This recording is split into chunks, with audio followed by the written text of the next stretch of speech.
A massive protest scheduled for this Saturday. Oh boy, I hope you guys are ready. They're saying there's going to be millions of people on the streets, and I think this one could descend into chaos.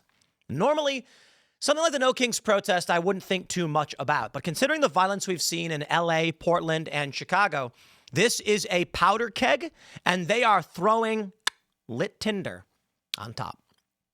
Now, they're saying it's going to be millions of people. I think we're going to see a lot of prominent mainstream Democrats in D.C. marching. But the reason why I think there's a chance for violence is because, as I already mentioned, we have this wave of violence across the country. I believe during the day it'll likely be peaceful, but at night, you are going to have the critical mass required for far-left extremists to launch these attacks. Now, part of me says, I think it'll be boring, to be honest. I think nothing will likely happen. I just think this is great potential for some serious rioting. This could be normalcy bias or optimism bias, but I find it hard to believe that at this mass organized protest, you will get extreme violence. Now, the idea in my mind that counters this is, as I just mentioned, but for those that aren't familiar, in order for far-left extremists to enact their violence, they need to be able to hide among a sea of bodies. A protest like this allows them to rally tons of people to wear black hoodies, masks, sunglasses, black jeans. Thus, police will have a hard time identifying. Not to mention, in places like Chicago, feds have already been deployed and are patrolling.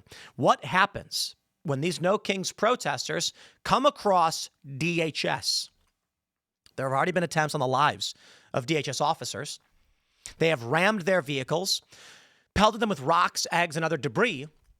There have been hits placed on DHS. And where this really becomes disconcerting, with this massive body that will be marching through these city streets, in Chicago as well, it's the perfect opportunity for criminal cartels and gangs to open fire on DHS and get away with it. Now, I suppose if one of these cartel members and gang members wants to collect their bounty, they'll have to be able to prove they did it to the gang member, which means the police could likely prove they did it as well. But they might just say, hey, look, beforehand, they're going to go out and do it. It's them. They want the money. And then what happens is a large crowd of people and you hear gunshots go off in Chicago. Federal agents get shot. People run screaming. I don't believe that will happen. I think it'll largely go off without a hitch. There'll be big protests. Rudyard Lynch, about a year ago, told us on Timcast IRL he believed that by April of 2025, 1,000 people will have died in political violence. He was incorrect, but he went a little too far, but he wasn't too far off. We have seen numerous terror attacks, the assassination of Charlie Kirk, terror attacks on Tesla facilities. So his prediction was a bit extreme, but the terrorism is there. I said to him, you are wrong. I don't believe this will happen. I said 1,000 dead. That's a lot. Because I've made the point over and over again that for most of you, when a revolution, civil war, or other kind of tumult happens, you will see nothing. As I pointed out with Egypt for the millionth time, the videos and photos I've posted on this channel and on IRL, when the revolution happened, you were going about your business. You were at work at McDonald's and you went, oh, revolution happened. How about that? The average person will not notice these things. You'll see them in the news. You'll see them on TV, but it won't be happening right in front of your eyes. That's why I don't believe we'd see 1,000 dead by April. That's why I believe it's entirely possible we do see some shootings or some kind of extreme riotous violence at the No Kings rally. 5 years ago, far leftists gave out Molotov cocktails and staged some of the worst riots we had seen.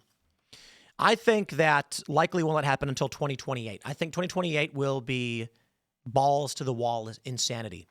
I mean, it's when they say the fourth turning is supposed to apex. For those who aren't familiar, this is Strauss-out generational theory that says every 80 years we get a conflict.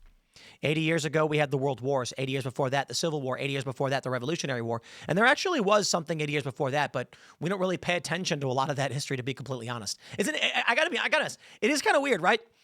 For American history, we largely don't talk too much about pre-American Revolution stuff. I know we do, like Columbus and the original colonies. But for the most part, like when I was growing up, we didn't really care all that much about our shared British history. What I mean to say is, I was talking to Carl Benjamin about this, and we talked about the American Revolution a little bit. And he said something like, mate, it was like a 20-year period for us. We're a country that is over 1,000 years old. So this was just one small moment that we don't talk about all that much. We talk much more about, 1300 AD or something like this. And what's funny is, why don't we? Why don't we as a nation talk about the same history as the British? We do a little bit. We do. We talk about the Magna Carta and things like this in Scotland, but for the most part. So anyway, I digress. Going back to what we're seeing now with these protests, it very well may be that this is the fourth turning happening before our eyes. Now, Axios gives us the laydown, what to know about the October 18th No Kings protest. What I can tell you is we were going to do a live event at the DC Comedy Loft. We have postponed it for 1 month because ain't no way I can be down in DC during this. I will probably be murdered. There are many, many people right now trying to kill me, and DC is probably in this protest, probably the last place I should be. So we will not be going down. Take a look at all of these locations, and DC has 30. I mean, look at this. This is crazy. Can we? Washington, D.C., 30 events. Arlington, 9. Silver Springs, 5. Hagerstown is 3. Hagerstown's very close to here. Hanover, Aberdeen, Alexandria, Baltimore, Towson, Fredericksburg, California. Let's see if they get anything close to. Can I zoom in on this map? I don't know that I can, because we're near Harper's Ferry. So I don't know if North Bethesda, it gets close. There's anything. There's probably something in Frederick. Frederick's pretty close to us, but still kind of far away. Leesburg is super close to us. That's probably, there you go. Frederick's going to have an event. What about West Virginia? I don't see a whole lot happening there. So it's going to get rowdy all across the country. Chicago is the hot spot. This is where I fear things can really get bad. And Chicago has 5 No Kings events. No matter what police do, the left will frame it as Trump's fault. I believe that what we'll likely see now, this is going to get interesting, with Portland Police, California, Los Angeles declaring a state of emergency, and Chicago PD basically siding against federal law enforcement. The problem and the powder keg that we face is going to be when the police stand back and let the No Kings protesters do what they want because they're aligned, and the No Kings protesters in Chicago encounter ICE. So there will be some CBP guys or ICE guys. They're going to be working. They're going to go make a deportation or an arrest of an illegal alien. And you are going to have critical mass and police doing nothing. That's when I think it's going to be more than bricks.